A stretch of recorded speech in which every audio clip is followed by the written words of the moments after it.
विपक्ष अब कुछ भी कहे, लेकिन अगर जगदीप धनखड़ की सेहत के बारे में बात करें तो यह बात भी सही कि पिछले कुछ वक्त में धनखड़ साहब की तबीयत खराब थी, बिगड़ी हुई थी।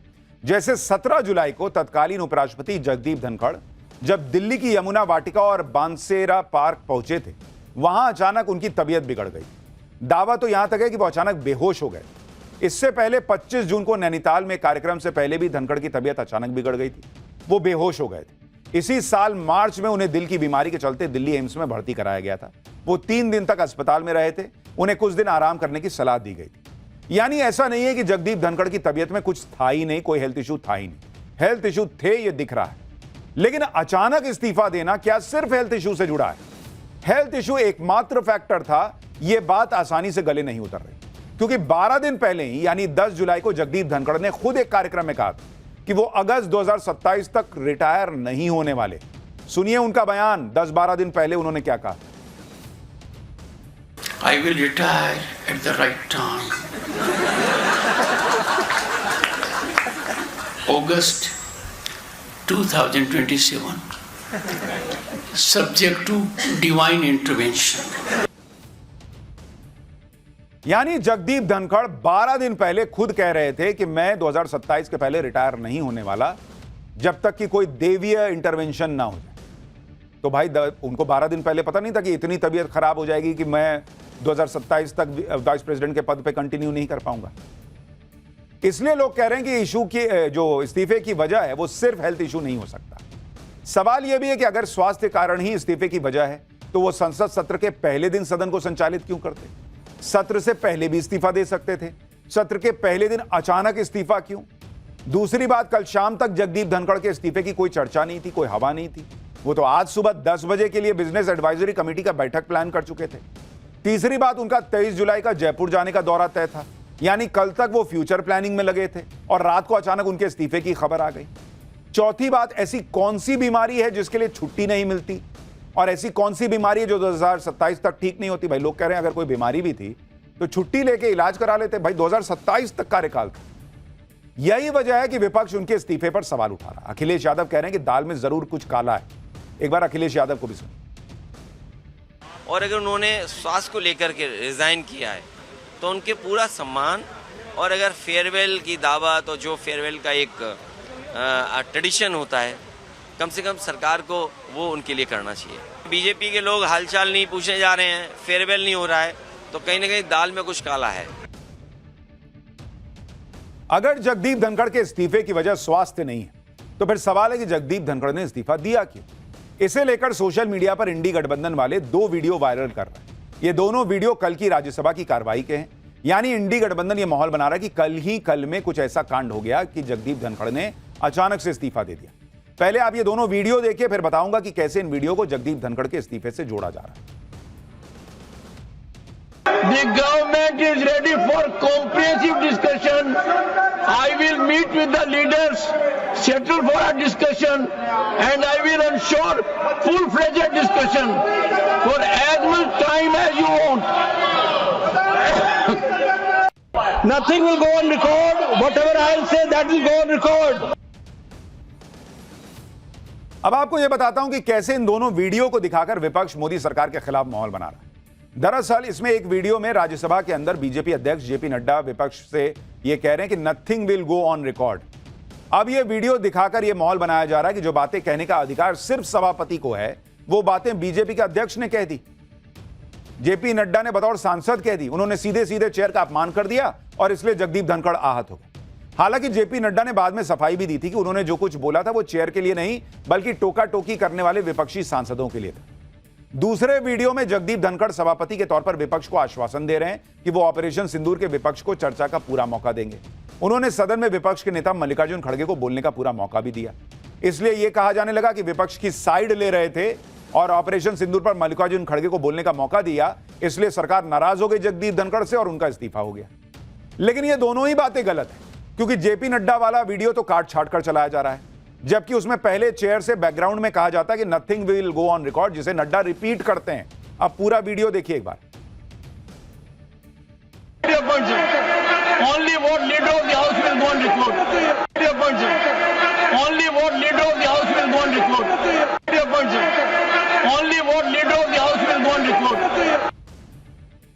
यानी जेपी नड्डा ने जो बात कही उसके ठीक पहले जगदीप धनखड़ ने कहा था कि भाई लीडर ऑफ द हाउस जो कह रहे हैं सिर्फ वही बात ऑन रिकॉर्ड जाएगी, और वही बात उन्होंने जोर से बोलकर जो है वो विपक्ष को बताई कि देखिए वो भी वही कह रहे हैं।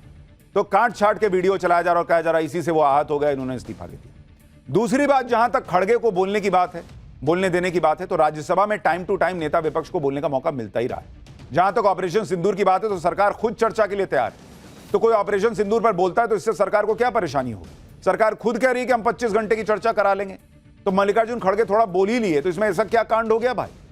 तो दोनों कहानियां तो जो सोशल मीडिया पर तैर रही हैं वो दोनों ही सच नहीं। विपक्ष बार बार यही कह रहा है कि सरकार और जगदीप धनखड़ के बीच किसी मुद्दे पर ऐसी अनबन हुई है कि गुस्से में उन्होंने इस्तीफा दे दिया। अब ऐसी कौन सी बात है जिससे नाराज होकर जगदीप धनखड़ इस्तीफा दे देंगे? इसे लेकर भी दो तरह की थ्योरीज चल रही। पहली थ्योरी यह है कि उन्होंने बिजनेस एडवाइजरी की मीटिंग बुलाई थी, उसमें सरकार के लोग नहीं पहुंचे, इससे नाराज होकर उन्होंने इस्तीफा दे दिया। एक थ्योरी यह बताई जा रही है। दूसरी थ्योरी जस्टिस वर्मा को लेकर है कि उन्होंने सरकार को बिना बताए जस्टिस वर्मा को हटाने से जुड़े विपक्ष के महाभियोग के नोटिस को स्वीकार कर लिया, इस वजह से इस्तीफे की नौबत आ गई। अब पहली थ्योरी के बारे में पहले बात करता हूं। दरअसल सभापति के तौर पर कल जगदीप धनखड़ ने बिजनेस एडवाइजरी कमेटी की बैठक बुलाई थी। यह मीटिंग 4:30 बजे बुलाई गई थी। मीटिंग में पक्ष और विपक्ष के लोगों को शामिल होना था, लेकिन राज्यसभा के leader of house JP Nadda और संसदीय कार्य मंत्री किरण रिजिजू इस मीटिंग में नहीं आ पाए। इसी वजह से कांग्रेस नेता जयराम रमेश ने कहा कि दोपहर 12:30 बजे जगदीप धनखड़ ने राज्यसभा की बीएसी यानी बिजनेस एडवाइजरी की कमेटी की मीटिंग बुलाई थी। उसमें जेपी नड्डा और किरण रिजिजू मौजूद थे। जयराम रमेश ने कहा कि दोपहर 1 बजे से शाम 4 बजे के बीच कुछ गंभीर हुआ, जिसकी वजह से जेपी नड्डा और रिजिजू जानबूझकर बैठक में नहीं आए बाद में, और शाम वाली बैठक में, और जगदीप धनखड़ को मीटिंग में न आने के बारे में बताया भी नहीं। यानी कांग्रेस ने पूरा नैरेटिव बना दिया कि जगदीप धनखड़ का अपमान हुआ और इस वजह से वो आहत हो गए। दूसरी तरफ जेपी नड्डा ने इस बैठक में शामिल न होने के पीछे यह वजह दी कि दोनों मंत्री बिजी थे और उन्होंने सभापति जगदीप धनखड़ को बाकायदा इसकी जानकारी दे रखी थी। यानी यह कहानी भी सही नहीं लगती। जगदीप धनखड़ के इस्तीफे को लेकर एक ट्रिगर पॉइंट कहा जा रहा है कि जस्टिस वर्मा के खिलाफ महाभियोग से जुड़े नोटिस को ट्रिगर पॉइंट बताया जा रहा है। सूत्रों से मिली जानकारी के मुताबिक धनखड़ चाहते थे कि जस्टिस वर्मा के खिलाफ महाभियोग राज्यसभा में लाया जाए, लेकिन सरकार महाभियोग से जुड़ा नोटिस पहले लोकसभा में लेकर आई। उस नोटिस में राहुल गांधी, प्रियंका वाड्रा के भी सिग्नेचर थे। वहीं दूसरी तरफ जगदीप धनखड़ ने चेयर से यह ऐलान कर दिया कि जस्टिस वर्मा के महाभियोग के लिए उन्हें विपक्ष के नेताओं की सिग्नेचर की कॉपी राज्यसभा में मिली है, जिसमें पर्याप्त संख्या में सिग्नेचर है। राज्यसभा में जगदीप धनखड़ ने यह ऐलान करके सरकार को भी चौंका दिया। अब जगदीप धनखड़ के ऐलान से सरकार के लिए असहज होने वाली स्थिति हो गई, क्योंकि यह पूरा मामला विपक्ष की तरफ से शुरू किए सिग्नेचर अभियान की तरफ चला गया। इतना ही नहीं, जगदीप धनखड़ ने विपक्ष के इस नोटिस पर नियमों के अनुसार प्रक्रिया का पालन करने की बात भी कह दी। इसके अलावा सूत्रों से यह भी खबर आ रही है कि सरकार जस्टिस वर्मा के मामले को सरकार बनाम जुडिशरी नहीं बनाना चाहती थी। उसका जोर जुडिशरी से बेहतर तालमेल पर है, लेकिन कई बार जगदीप धनखड़ जुडिशरी के खिलाफ बयान देते आए हैं। ऐसे में अगर जगदीप धनखड़ की अध्यक्षता में राज्यसभा में जस्टिस वर्मा के खिलाफ महाभियोग चलाया जाता तो शायद जुडिशरी में सही मैसेज भी नहीं जाता। यानी ये जो महाभियोग का प्रस्ताव राज्यसभा में आया, उसको एक ट्रिगर पॉइंट के तौर पर भी बताया जा रहा है। इस पूरे घटनाक्रम का निचोड़ यह निकलता है कि सरकार चाहती थी कि राज्यसभा लोकसभा में बेहतर तालमेल हो, जिससे संसद का कामकाज बेहतर। अगर राज्यसभा में कुछ और होगा, लोकसभा में कुछ और होगा और तालमेल नहीं बन पाएगा, तो फिर संसद के कामकाज पर भी असर पड़ेगा। जगदीप धनखड़ धाकड़ नेता रहे, लेकिन इसमें कई बार वो सरकार को भी असहज स्थिति में डाल देते हैं, जैसा कि कल इस महाभियोग प्रस्ताव को लेकर कहा जा रहा है कि सरकार असहज स्थिति में आ गई। इतना ही नहीं, एक बार अपने ही सरकार के कृषि मंत्री को मंच पर ही वो सुनाने लग गए थे। एक पुराना वीडियो भी देख के फिर आगे की बात बताता हूं। कृषि मंत्री जी, एक एक पल आपका भारी है। मेरे आपसे आग्रह है और भारत के संविधान के तहत दूसरे पद पर विराजमान व्यक्ति आपसे अनुरोध कर रहा है कि कृपया करके मुझे बताइए, क्या किसान से वादा किया गया था और वादा किया गया वादा क्यों नहीं निभाया गया, और वादा निभाने के लिए हम क्या कर रहे हैं।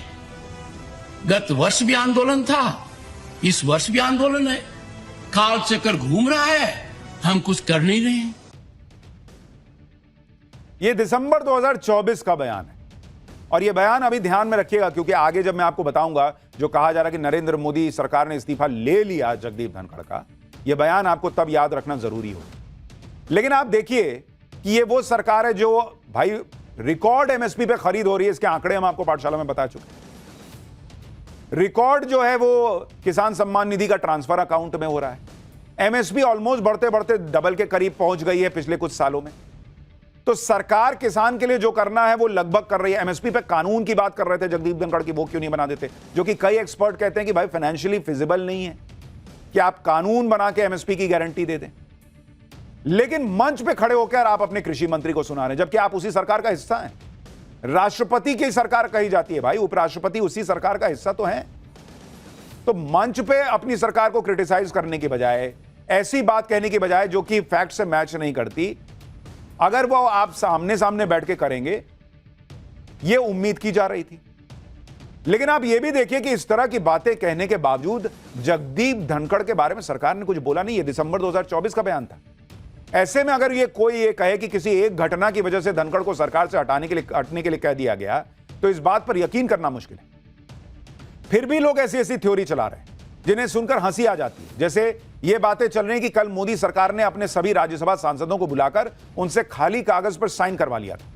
यह भी दावा किया गया कि कल अमित शाह, राजनाथ सिंह और जेपी नड्डा ने जगदीप धनखड़ के मुद्दे पर बैठक की और फिर अमित शाह लोकसभा अध्यक्ष से मिले। कांग्रेस सांसद मणिकम टैगोर ने दावा किया कि कल उन्हें संसद परिसर में यह सुनने को मिला कि बीजेपी सांसदों से इंपीचमेंट मोशन पर साइन कराया गया है। उसके बाद रात में जगदीप धनखड़ ने रिजाइन कर दिया। सवाल यह है कि इंपीचमेंट मोशन किसके लिए लाया जा रहा था। ऐसी थ्योरी चलने लगी कि यह साइन इसलिए कराए गए ताकि जगदीप धनखड़ अगर इस्तीफा नहीं देते हैं तो सरकार उनके खिलाफ महाभियोग लाकर उन्हें हटा देगी। लेकिन इस थ्योरी में आप खुद सोचिए, इतना सा भी अगर लॉजिक लगाइएगा तो आपको कोई दम नहीं दिखेगा, क्योंकि सरकार अपने ही बनाए हुए उपराष्ट्रपति को इतने अहम पद देने के बाद महाभियोग का प्रस्ताव लाके हटाएगी।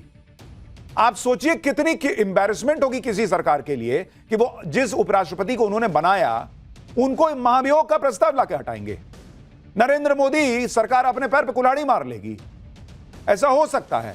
और जहां तक कोरे कागज पर साइन कराने की बात है, तो इसे लेकर यह बात सामने आ रही कि सरकार ने राज्यसभा के कुछ सांसदों से साइन इसलिए कराए थे जिससे यह मैसेज जाए कि एनडीए के सांसद भी जस्टिस वर्मा को हटाने की मुहिम में लगे हुए हैं और इसका जगदीप धनखड़ से कोई लेना देना नहीं था। तो मतलब एक बेसिक लॉजिक है कि भाई सरकार अपने उपराष्ट्रपति के खिलाफ जो है वो महाभियोग का प्रस्ताव क्यों लाएगी।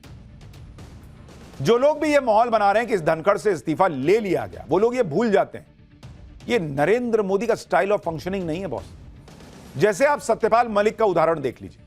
सत्यपाल मलिक ने मार्च 2021 से ही किसान आंदोलन पर मोदी सरकार को घेरना शुरू कर दिया। यूपी में बीजेपी के चुनाव हारने जैसी बातें कर दी थी। उस वक्त सत्यपाल मलिक मेघालय के राज्यपाल थे बॉस। इसके बावजूद वो अक्टूबर 2022 तक मेघालय के राज्यपाल बने रहे। मोदी सरकार ने उनको हटाया नहीं राज्यपाल के पद से, जबकि वो जो मन में आ रहा था बोल रहे। कई लोग तो ये भी दावा करते हैं, सोर्सेज ये दावा करते हैं कि आज जो जांच करप्शन के मामले में सत्यपाल मलिक तक पहुंच गई है, वो सत्यपाल मलिक को तभी समझ में आ गया था कि वो पहुंचेगी, और इसलिए उन्होंने नरेंद्र मोदी को, उनकी सरकार को कोसना शुरू कर दिया था, ताकि जब जांच एजेंसी उन तक पहुंचे तो वो ये आधार बना सके कि देखो मैं तो सरकार के खिलाफ बोल रहा था, इसलिए मुझ पे ये एक्शन हो रहा है। लेकिन नरेंद्र मोदी ने इतना सुनने के बावजूद सत्यपाल मलिक को कुर्सी से नहीं हटाया था बॉस। नरेंद्र मोदी इस तरह काम नहीं करते हैं।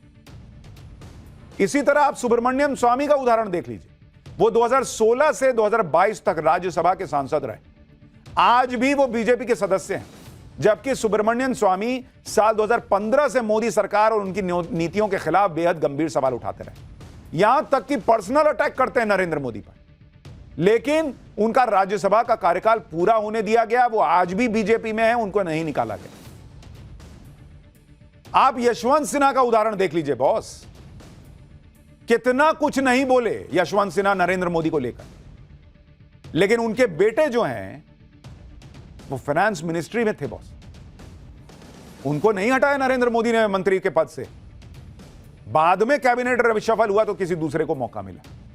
शत्रुघ्न सिन्हा क्या नहीं बोले, कोई एक्शन नहीं होता था। ये नरेंद्र मोदी का स्टाइल नहीं है बॉस कि चार बात नरेंद्र मोदी के खिलाफ बोल दी तो उठा दिया, पे हटाओ इसको, निकालो इसका रेजिग्नेशन ले दो। और इसलिए लोग कुछ भी बातें बना रहे हैं, कुछ भी बेसिर पैर की बातें की जा रही हैं। यही सब नए उपराष्ट्रपति के नाम को लेकर भी किया जा रहा है।